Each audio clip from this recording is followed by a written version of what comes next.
Okay, first question of assignment 7 is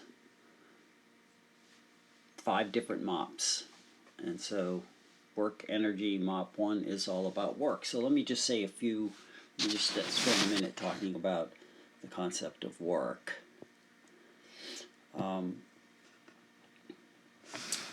In the simplest sense, the amount of work you do, say you're pushing a crate across a floor, depends on the force with which you push, the distance over which you push it, or the displacement really, and the angle between those two vectors. So in vector calculus, which you'll see when you study Calc 3, this F, when you multiply two vectors times the cosine of the angle between them, there's a notation called the dot product. So F dot R. Of course, if the force happens to vary, or the angle is varying as you push it, if these things vary, then you have to use integral calculus to do it. In other words, you calculate the force times the displacement times the angle in small steps, and you add them all together. That's what integral calculus is. And so this is the most general definition of work. It's the integral of F dot dr integrated over whatever distance you travel. For our purposes, this is the equation we're going to use. So this all sounds simple enough, but keep in mind, if you hold something, you're not doing any work because it's not moving. And even if you hold something and you move it like horizontally, you don't lift it up and down, you move it sideways, then the force that you're exerting is up, and the displacement would be this way, and that would be 90 degrees and no work would be done. So the force has to be in the direction of the work, or at least have a component of the force in the direction of the work. So here's one more example on this idea.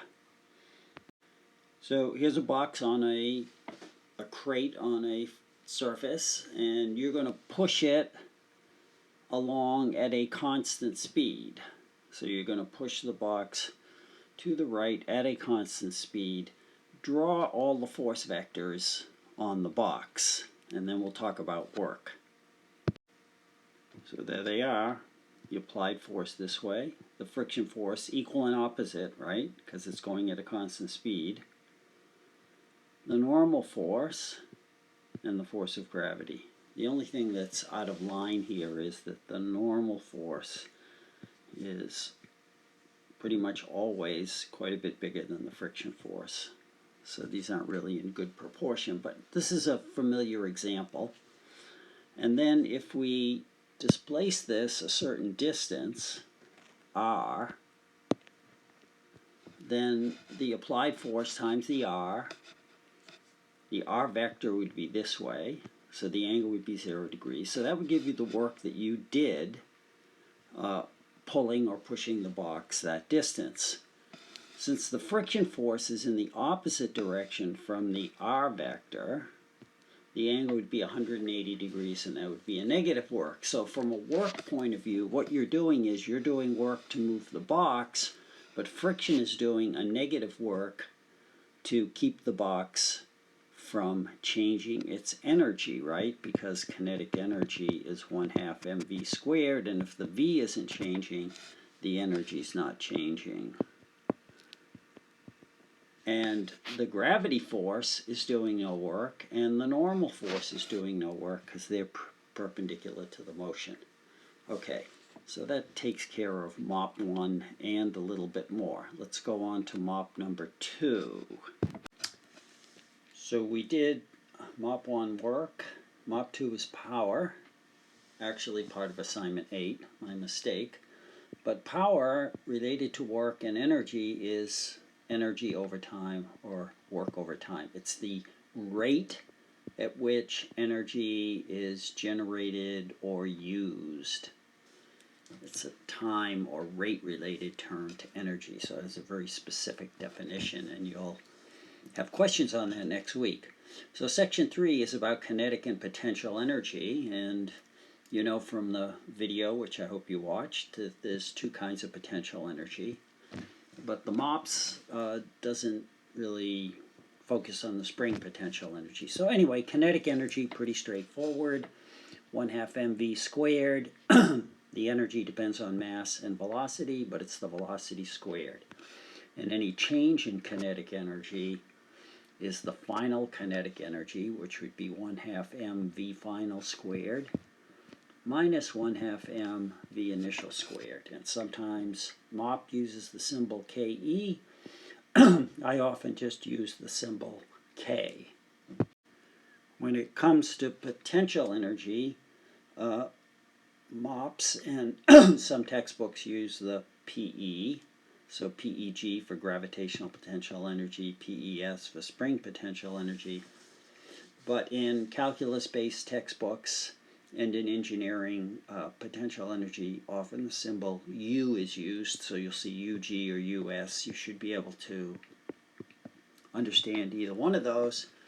And the gravitational potential energy is simply the mass and the height, or really the change in gravitational potential energy is the mass times g times the change in height, or the change in y. And potential energy spring, which we'll talk about later, and there are some Moodle problems on that, depends on, is this equation. It's 1/2 kx squared, where k is the spring constant, or the stiffness of the spring, which is measured or calculated using this Hooke's law. We'll talk more about this later, or you saw it in the video. The spring constant is how much force, you apply a certain amount of force, and you see how much the spring stretches or compresses, and when you divide those, you get a constant. So in other words, if you double the force, you'll double the distance it stretches or compresses. And that spring constant times the distance you stretch or compress it squared is the amount of spring potential energy stored in any spring. Okay, so section 4 is total mechanical energy. No surprise, that's the sum of all the energies. And I hope you can read this. But a roller coaster goes down, losing potential energy and gaining kinetic energy, and follows this track. And if we look at it, you see when it starts, it has 100,000 and 100,000 kinetic, so it's moving, it's not stationary, and 300,000 worth of potential energy. So that's 400. The total mechanical energy is 400,000. When it gets here, the kinetic energy is increased by 150, and the potential energy is dropped by 150. So it hasn't lost any energy. So right away we know, okay, this is a frictionless situation, and when it gets to the bottom, the potential 0, the kinetic's 400.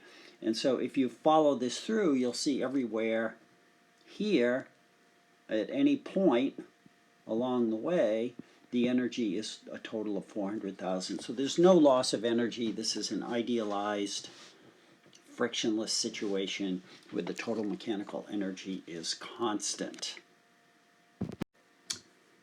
In contrast to the last situation, here's a more realistic one. We start out similarly with our 400,000 joules, but notice when we get here, we're now at 380,000. So as we lost the 150,000 joules of potential energy, we did not gain 150,000 joules of kinetic energy. We only gained 130,000, so 20,000 were lost. No surprise. Usually real systems have friction in them, and some energy is going to be lost. And by the time we get down here, where all the potential energy has gone to 0 because we're at the bottom,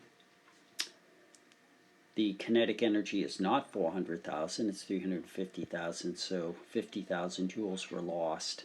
And then all along the way, we keep losing energy until finally, at the end, we only have 270,000 joules of kinetic energy left. And so we've lost, what, 130,000 joules over the course of the whole trip. So kinetic potential energy was lost, kinetic energy was actually gained, but the total mechanical, but not conserved, right? And total mechanical energy is also not conserved. So we classify forces into two categories, conservative and non-conservative, and we make the force of gravity and spring forces as conservative forces. And that means that the force of gravity never causes a loss of energy. You can lose gravitational potential energy, but you can gain it back. And so as we move things around up and down, if there's air resistance, we can lose energy. If there's friction, we can lose energy. But there's no loss of energy to gravity. And the spring force is the same way. So if you have, and this all relates to the principle of conservation of energy, so that from our point of view, I'll show you two examples. Okay, let me just digress a little bit. The understanding conservative and non-conservative forces means understanding the law of conservation of energy. And on your equation sheet, you'll see this statement. It'll take a little bit of time to unravel this, but basically it says that work done by non-conservative forces, and that would be friction, air resistance, a tension force, applied force, not usually, but in some cases the normal force, that would be considered a work, and it would be adding or subtracting energy to the system. It would be changing the total energy. So the law of conservation of energy, I should write this down, but I'm going to say it. How would you state it in words? The energy of a closed system remains constant. Let me write that down. There's kind of a lingo here, or a system of words that you need to use. So closed system means an isolated system, a system that doesn't get any input from the outside. And so if you have a closed system, the energy will be constant. Another way that that's stated is that energy is not created or destroyed, it only changes forms. So we're going to be practicing this the next 2 weeks and through the rest of physics. The law of conservation of energy is fundamental to all the sciences, physical sciences, biological sciences, very important. And so we'll unravel this statement, but another way of thinking about the law of conservation of energy, if you start with a certain amount of energy, you're going to end up with the same amount of energy if you have a closed system. If the system is not closed, then the energy in the beginning plus whatever you add or subtract will be the energy at the end. So energy doesn't just randomly appear or disappear. It can always be tracked and accounted for. Okay, now let's look at the pendulum, the simple pendulum. A ball swings back and forth, and a spring pendulum on a frictionless surface. So this oscillates back and forth. And so this will oscillate back and forth, and we don't expect it to oscillate back and forth forever, but it will for a very long time.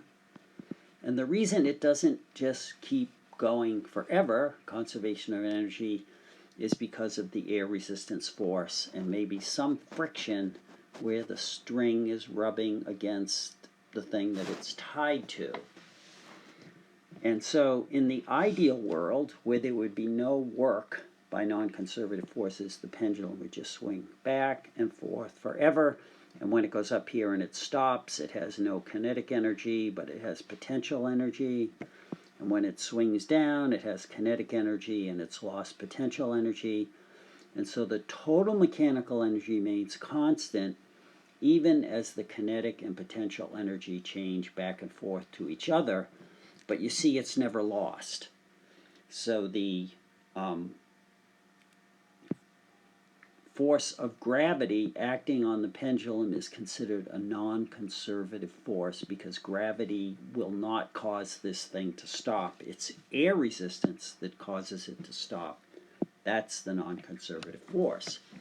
And if we go to this example, this oscillates back and forth. You say, but it's not going to oscillate back and forth forever. And that's right. Why? Because there's going to be some air resistance. And even in the most smooth, frictionless surfaces, you're going to have a force of friction that's going to be a non-conservative force.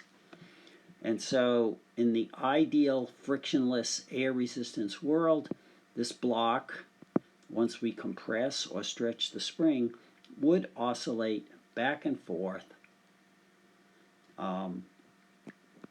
transferring its energy from when it gets to the end, it stops, it has all spring energy, then it has kinetic energy, then it goes back into the spring. And so in the ideal frictionless world, we have an energy that remains constant, but in the real world, we have non-conservative forces like air resistance, like friction, and so those are accounted for in the work. The system is not isolated, it's not a closed system, and so by work we can account for the gain or loss of energy. And the gain, the loss, is almost always air resistance or friction. A gain would be an applied force, right? So this is sitting here, the spring is relaxed, it's not moving.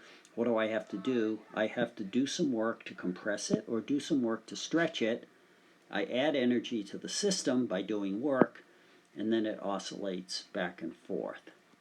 So these are the kind of examples that you're going to see in the MOPS over the next 2 weeks and beyond, understanding this concept of conservation of energy. So in summary, the spring force, which actually shows up very little in the MOPS, and the force of gravity are considered conservative forces, and the rest of them are non-conservative forces. They can cause a loss of energy.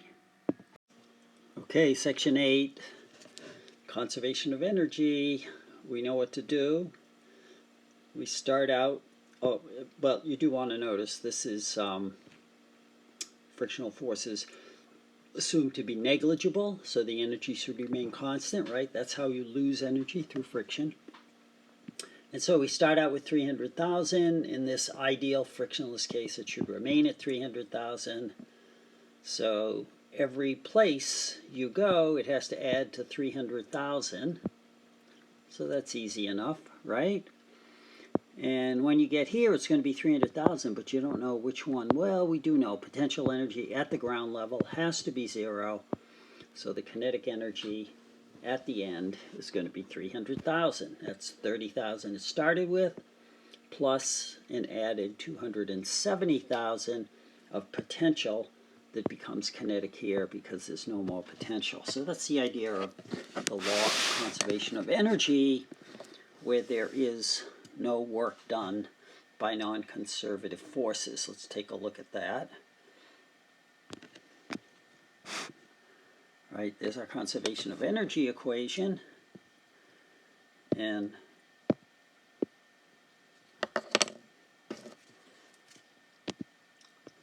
so this term is 0, and so any change in kinetic energy has to be equal and opposite to any change in potential energy, and that's what we see here.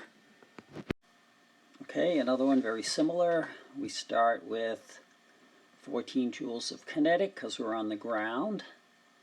So there's no potential, and then since the frictional forces, frictional and air resistance, can assume to be negligible, the total energy has to remain constant at 14.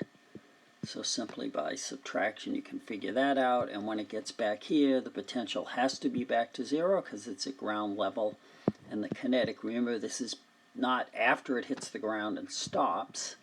This is the instant before it touches the ground while it's still in the air. Once it hits the ground, then work is done by the ground, and the energy analysis, the ideal frictionless conditions end. So don't be fooled by that. This is the instant before it touches the ground. Okay, and another different but very similar example. Notice down here, you can't see it, but friction forces are negligible. The thing swings back and forth. There might be some air resistance, but we're ignoring that.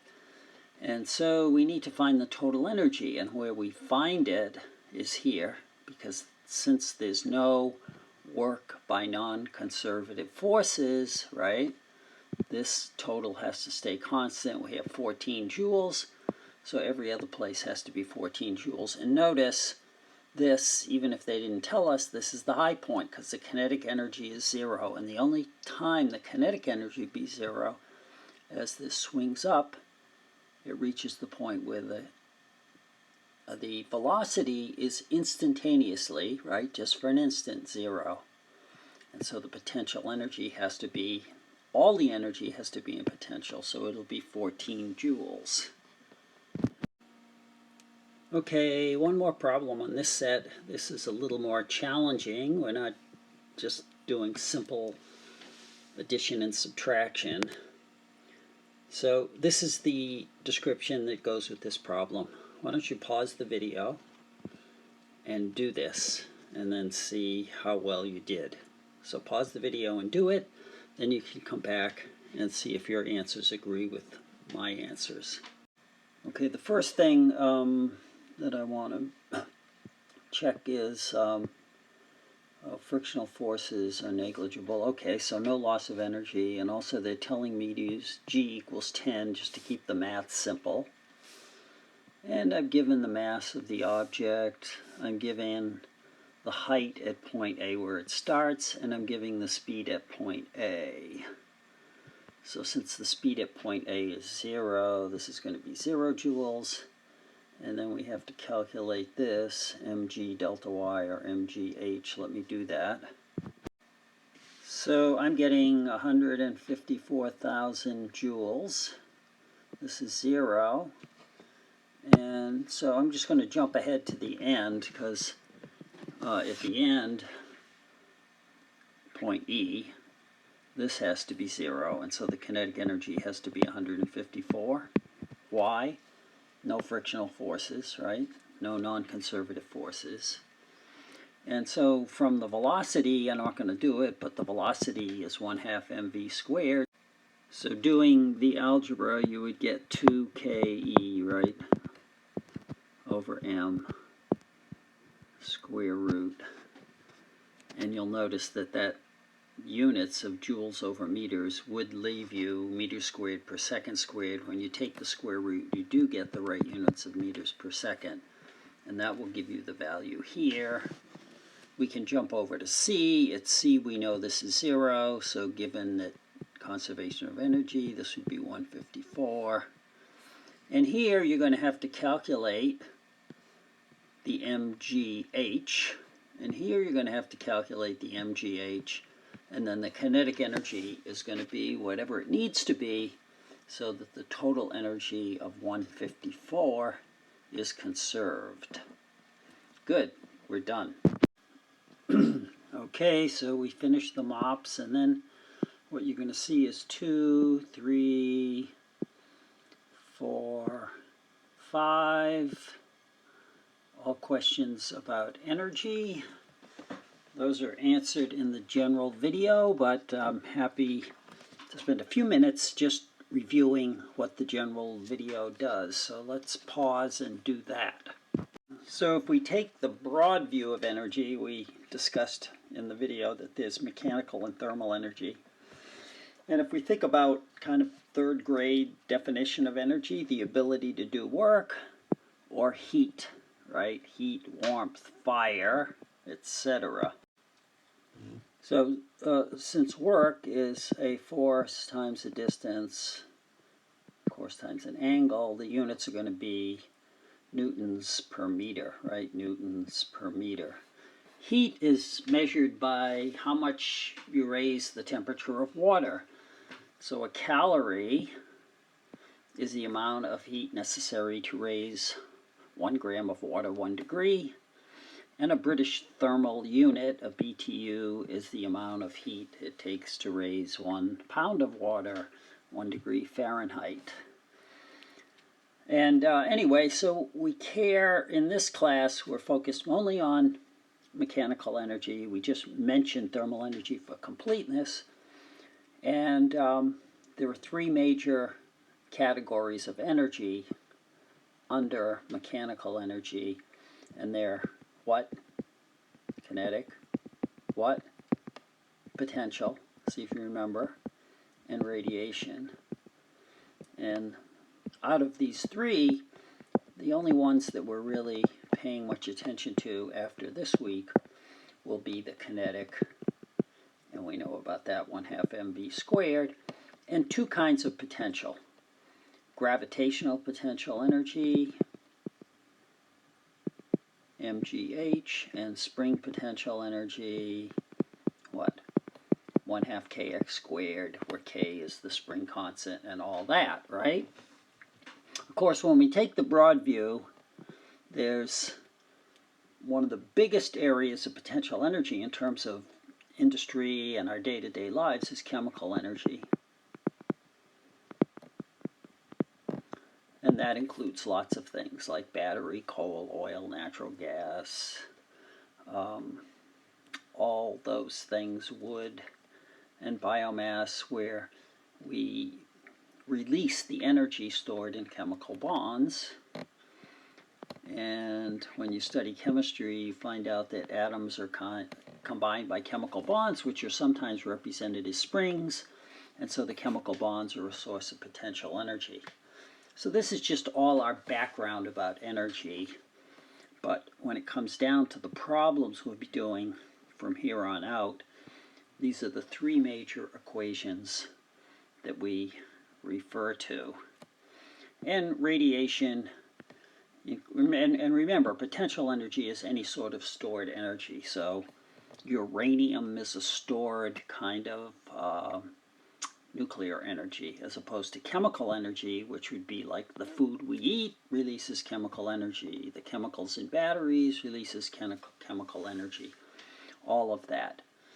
And radiation does include light, like solar energy, but it also includes all the other forms of radiation, like radio and TV waves, microwaves, infrared radiation, ultraviolet, X-ray radiation, gamma ray radiation, so all of that, different kinds of radiation, and they're all sources of energy. So that's the big energy picture. And there's a document that you can read that has most of the information that will answer those 4 multiple choice questions.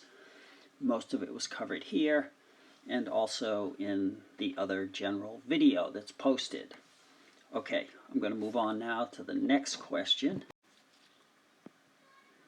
And question 6 is related to what we were talking about, but it's the units related to all these things. So we talked a little bit about units. Let's go a little deeper. So energy, we just found out, is joules for mechanical energy, which is Newton meters. And a Newton, of course, is a kilogram meter per second squared, mass times velocity, times meters. So that's also a unit of energy, right? And then in the thermal world, we have calories and BTUs. Those are all energy units. And then when we come to power, of course, it's the rate at which we use energy, right?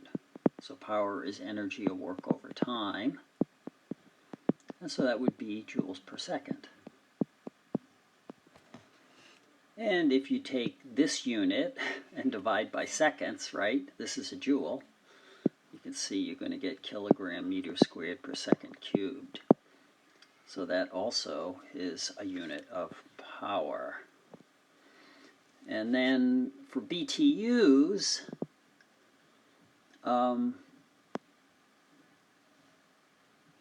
we have the unit of power is the horsepower.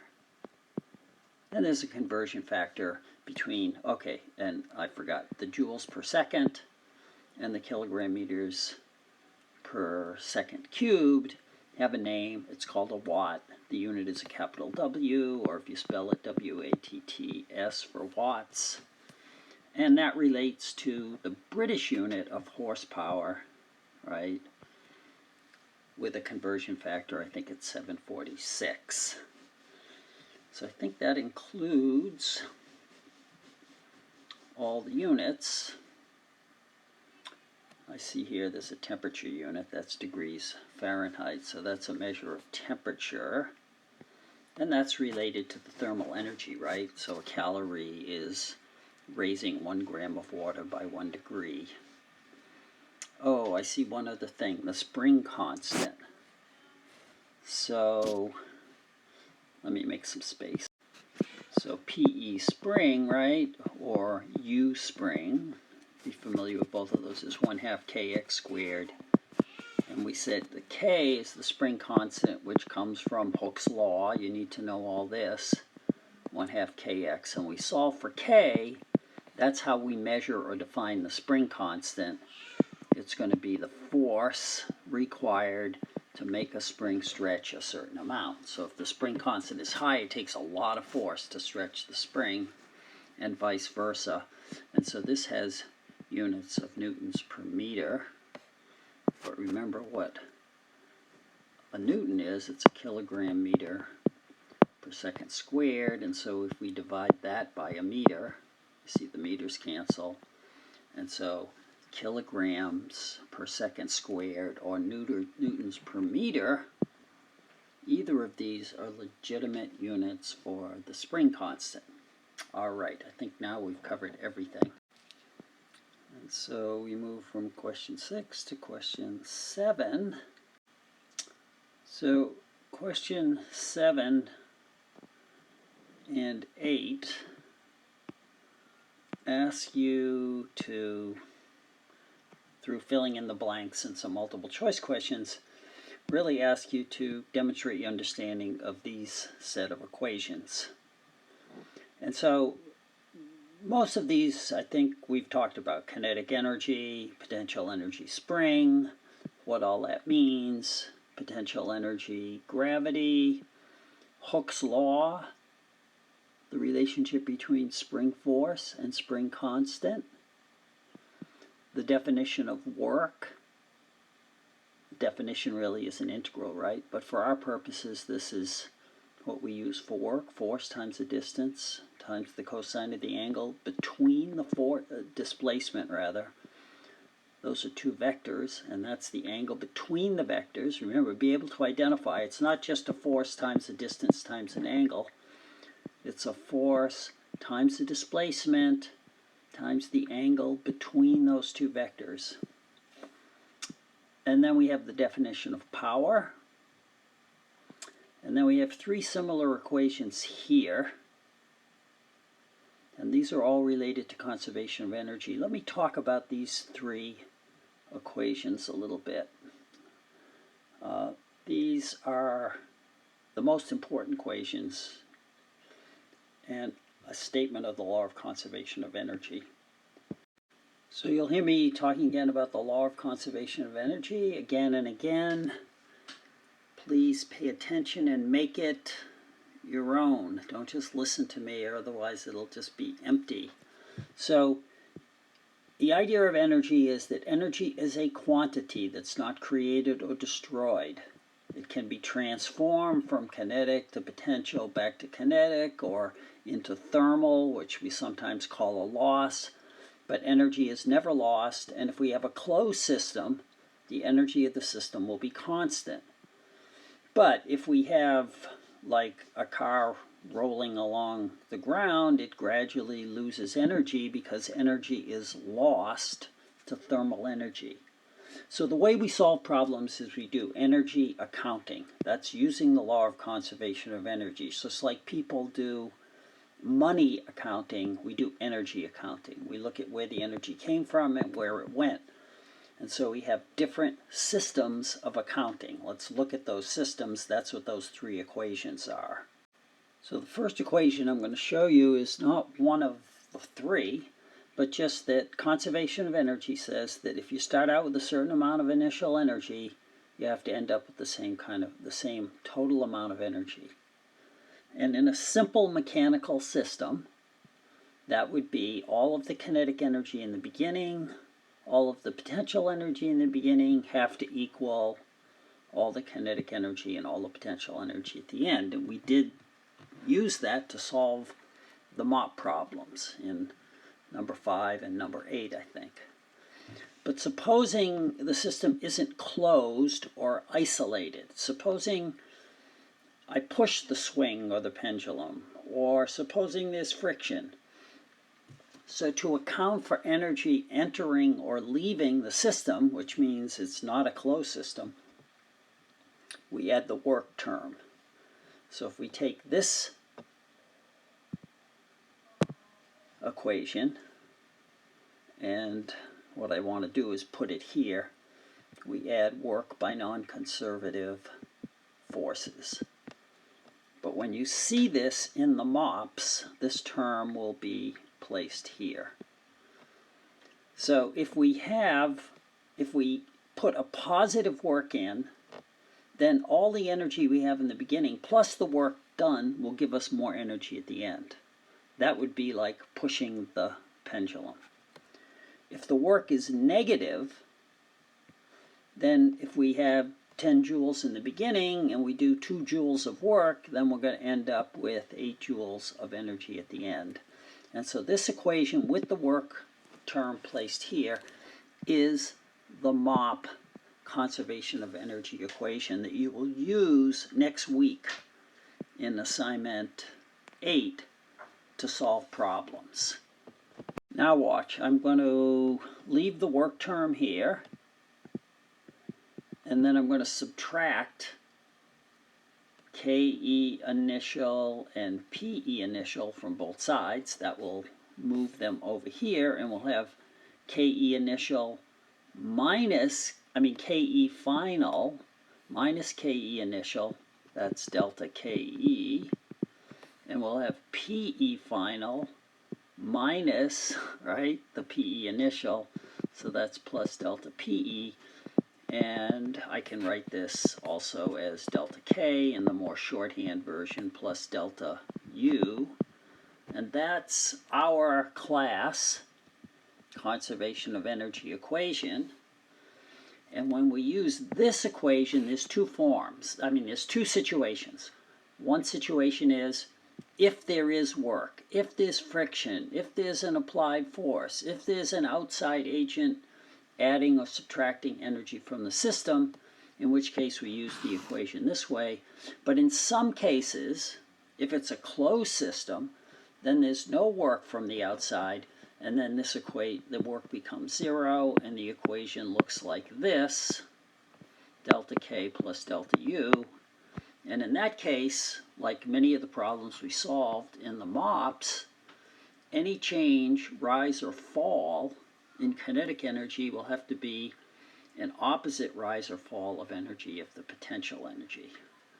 And so these are all the different forms of the law of conservation of energy equations and the different ways that we'll account for energy as we solve problems now, next week, and actually all the way through the end of second semester physics. Okay, so we've got those done. I think we have 3 problems left. So there's 7, there's 8 questions about those equations, law of conservation of energy. And then we have 3 more problems from the Physlets. Problem 6.1, problem 6.4, and problem 6.3. So let's take a look at problem 6.1. Okay, problem 6.1. So whether you're doing a real lab or a virtual lab, your powers of observation are important. So let's play this. I know it's not smooth on the iPad, but watch it and notice what's going on. So I press the start button. Start. The timer's counting. What do you see? What do you see? What do you see? What do you see? What do you see? 2.3 seconds end. Okay? So watch that a couple times and then tell me what's important.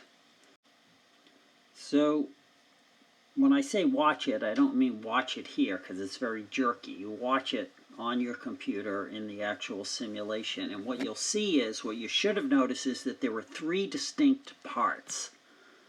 There's the first second where nothing happens. At 1 second it moves, and then at about, I don't know, 1.8 seconds, we'd have to look at it, it hits the nail and then it stops. So there's three parts. The first second where nothing happens, the second where it's moving, and you should check that that's a constant velocity, and then the last interval of time from when it hits the nail to when it stops. So in the beginning nothing happens. In the middle part, it has a certain amount of kinetic energy that it's been given by some outside agent. That kinetic energy is in the hammer, 1/2 mv squared. And then when it hits the nail, the kinetic energy between when it first touches the nail and when it stops, that's the third part. And those are all separate intervals. You don't want to mix them. And that third part, so in the first part, nothing happens, 1 second. In the second part, the hammer moves with a constant velocity. And then in the third part, there's a deceleration of the hammer till it reaches 0. There's work done on the hammer, and there's work done on the nail. And the work done on the nail is a positive work, right? Because the nail moves in this direction, and the force is in this direction on the nail. Whereas the hammer is also moving in this direction, but the force on the hammer, Newton's third law, is in the opposite direction. So a positive work is done on the nail, a negative work is done on the hammer.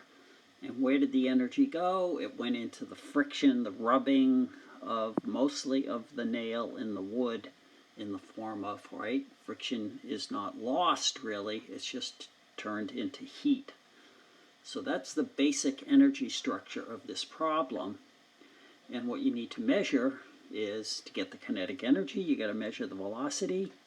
And to get the work, you measure the change in kinetic energy, right? So the work by the non-conservative force here is going to be the change in kinetic energy plus the change in potential energy, but there's no change in potential energy, right? It doesn't go up and down, there's no spring. And so the work, if you measure the change in kinetic energy, you'll know the work. And since the work is also the force times the distance times the angle, which is 0 for the nail and 180 for the hammer, since we can measure the distance and we know the work, you can find the average force that was acting on the hammer or the nail during that interval at which it was touching, which it was decelerating, right? Okay, good luck. Yes, let me add one thing. I just noticed that there are the two methods. So this is method 2. This is the law of conservation of energy. But since work is force times distance, we can measure the distance, right, with our cursor. We can also measure the force using Newton's second law. Since the force, there's only one force here. That's the force of the hammer on the nail, or the nail on the hammer, equal and opposite, also mass times acceleration. And we can measure acceleration, right? Because we can get, and again, which equation are you going to use? If you remember, equation 3, delta x equals vx initial t plus 1/2 ax t squared. And you say, but it doesn't start at 0, but it ends at 0. So look at it backwards. From when it ends, think of it as the beginning. And when it started is the end. And so you can get, since you know, actually you know the velocity going in, because you measured that.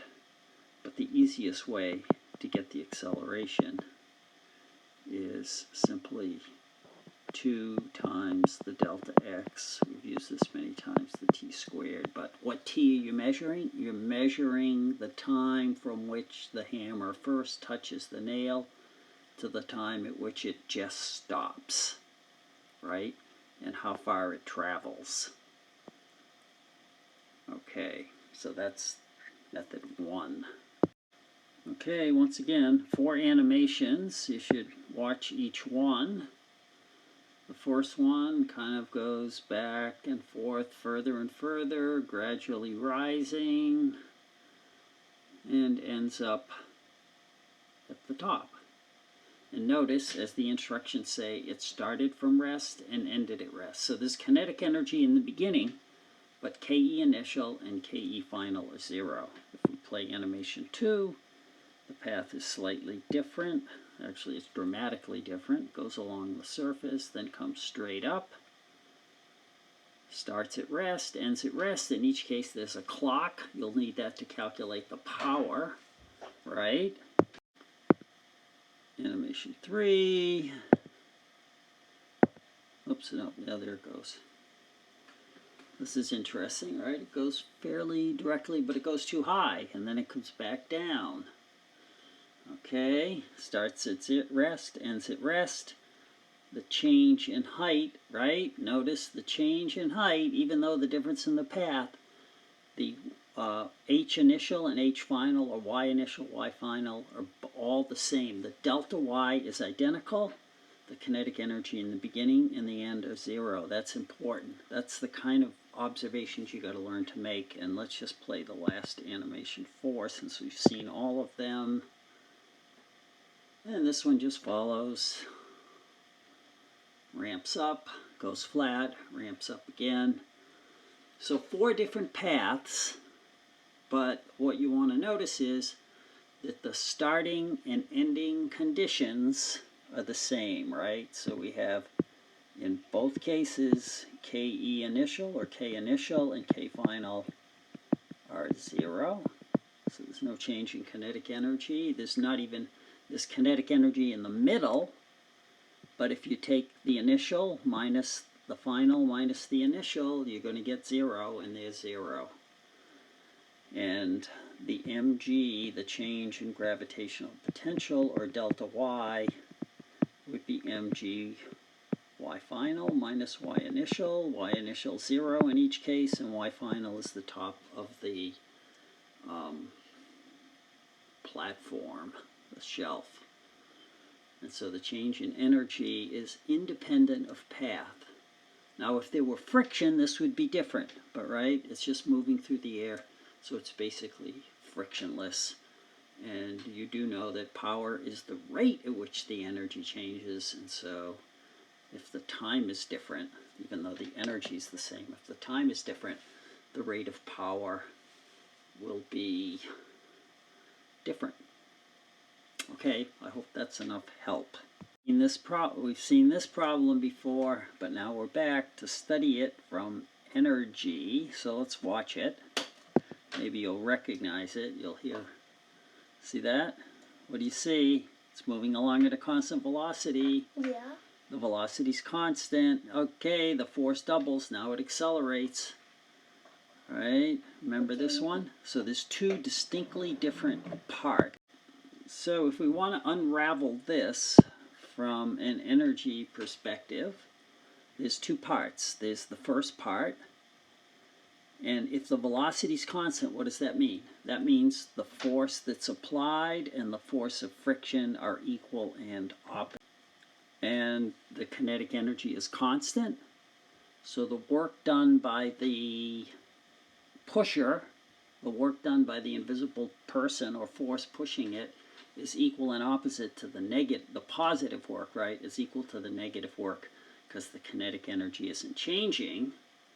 But in the second half, the force increases, so the friction force is going to be the same, the negative work is the same, but the positive work doubles, right, because work equals force times distance, and if the force doubles, the work is going to double. Half of it is lost to friction, the other half does what? Changes the kinetic energy. So one way of seeing it by force is the added force causes it to accelerate, but the energy way of seeing it is that double the force doubles the work, and now the positive work of the agent, the applied force, is more than the negative work of friction. So this excess energy being added, and that shows up in the form of increased kinetic energy of the block. So that's the energy analysis of the situation. Okay, I hope that's enough help. Now I'm going to give you just put a table of contents at the end, so you don't have to watch the whole video if you're just looking for help on one particular problem.